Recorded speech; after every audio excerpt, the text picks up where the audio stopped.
स्त्रीला लज्जा मनात लज्जा उत्पन्न होईल असं कृत्य केलेलं कृत्य म्हणजे विनयभंग। काय बोलताय त्याच्यामध्ये जर का कुठले तरी शब्द घाणेरडे असतील, एखादा व्यक्ती हा विचारात एखाद्या व्यक्तीकडे पाहत असेल तर बऱ्याचदा तो त्याच्या विचारात असेल, त्याचं लक्षही नसतं। आता विनयभंग म्हणजे काय, तर पहिलं हे कायद्याची जी डेफिनेशन आहे त्याच्यामध्ये पहिलं आहे की स्त्रीला मनात लज्जा उत्पन्न होईल असं कृत्य केलेलं कृत्य म्हणजे विनयभंग। आता ती लज्जा ही कुठल्याही प्रकाराने होऊ शकते।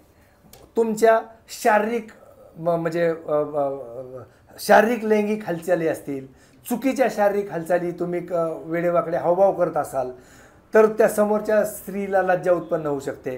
तुम्ही काय बोलताय त्याच्यामध्ये जर का कुठले तरी शब्द घाणेरडे असतील तर त्या उच्चारलेल्या शब्दांमुळं तिचा विनयभंग होऊ शकतो। तुम्ही एखाद्या स्त्रीला एखाद्या व्यक्तीला चुकीच्या पद्धतीने स्पर्श करत असाल तर तिचा विनयभंग होऊ शकतो। त्यामुळे विनयभंगाकडं ह्या सगळ्या अंगांनी बघितलं जातं। एक तुमचं बोलणं, तुमच्या शारीरिक हालचाली, तुम्ही एखाद्याला केलेला स्पर्श किंवा तुमचं त्या व्यक्तीकडे बघून केलेले हावभाव, ह्या सगळ्यामुळं आपल्या ह्या वागण्यामुळं जर आपल्या लक्षात आलं की समोरच्याचा विनयभंग होऊ शकतो तर समोरचा व्यक्ती विनयभंगाची तक्रार दाखल करू शकतो। आता ह्या विनयभंगाच्या तक्रारी बऱ्याचदा खऱ्या की खोट्या हा जो विषय आहे हा न्यायालयीन प्रक्रियेचा भाग आहे।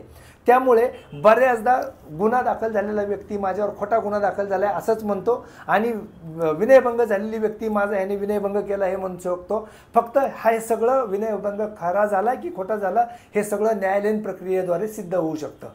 ह्या सगळ्या ह्याच्यामध्ये बऱ्याचदा आरोपीचं बऱ्याचदा व्यक्तीचं त्या स्त्रीकडे लक्षही नसतं आणि जर अशी चुकून अशा कुठल्या हालचाली झाल्या असतील तरी ते व्यक्ती माझ्याकडे बघून खोट्यापणाने किंवा मुद्दामून माझ्याकडे बघून अशा हालचाली केल्या असं म्हणू शकतो। बऱ्याचदा हे गैरसमजातून पण होतं, बऱ्याचदा हे खरं पण असू शकतं।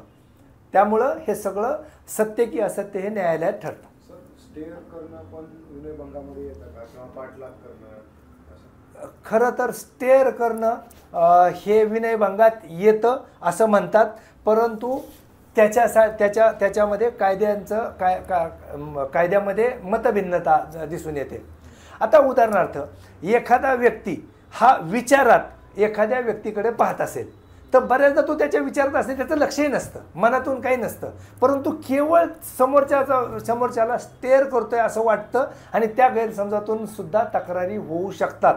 तर एखाद्या व्यक्तीकडं सतत आणि एकटक बघणं विनयभंग होऊ शकतो का, तर ह्याच्यामध्ये जाणकारांची मतभिन्नता दिसून येते। हां, आता पाठलाग जो आहे तो एकदा पाठलाग केला, कधीतरी असं होऊ शकतं की त्या स्त्रीचा एखाद्या ठिकाणी जाण्याचा टाईम आणि त्या आरोपीचा त्या ठिकाणीच जाण्याचा टाईम जर समान असेल तर त्या स्त्रीचा कदाचित गैरसमज होऊ शकेल की माझ्या मागे हा दररोज येतोय, ह्याची शहानिशा केल्याशिवाय त्या व्यक्तीने खरं तर तक्रार देऊ नये। हा झाला एक प्रकार। दुसरा प्रकार असा आहे की पाठलाग करणं बऱ्याचदा हे विनयभंग असतो का, तर नाही। पाठलाग करणं हा विनयभंगामध्ये येत नाही, कारण त्याच्यामध्ये कुठल्याही प्रकारच्या शारीरिक हालचाली नसतात, कुठल्याही प्रकारे केलेलं टच नसतो, कुठल्याही प्रकारे शब्दाने बोललेलं नसतं। त्यामुळं पाठलाग करणं हा विनयभंगामध्ये येतो की नाही हे खरं त्या केसवर डिपेंड राहील। जर तशा पद्धतीनं पुढे जाऊन पुरावा आला ह्या पाठलागाच्या व्यतिरिक्त तर मात्र हा पाठलाग विनयभंगामध्ये सामील होईल। अदरवाईज त्याच्यानंतर त्याला जोडकृत्य कुठलं नसेल तर फक्त पाठलागाने विनयभंग होणार नाही। फॉर्म दाखवणं किंवा अश्लील फोटो पाठवणं हे विनयभंगामध्ये येऊ शकतं? हो, हे नक्कीच विनयभंगामध्ये येईल। पॉर्न दाखवणं किंवा अश्लील फोटो दाखवणं हे विनयभंगाचा प्रकार असू शकेल, परंतु त्याच्यामध्ये जर समोरच्या व्यक्तीनंच मला अशा प्रकारचे बघायचे दाखव असं म्हटलं आणि त्याने दाखवलं तर हा विनयभंगाचा प्रकार असणार नाही, कारण त्या व्यक्तीनं ती ती गोष्ट मागितली आणि त्यानंतर त्याने ती दाखवली, अशा वेळी हे होणार नाही. परंतु जर का त्या व्यक्तीनं न मागता, त्या स्त्रीनं न मागता जर एखाद्या पुरुषाने एखाद्या पॉन दाखवलं किंवा नग्न फोटो दाखवले तर त्या व्यक्तीचा विनयभंग निश्चितपणे होऊ शकतो.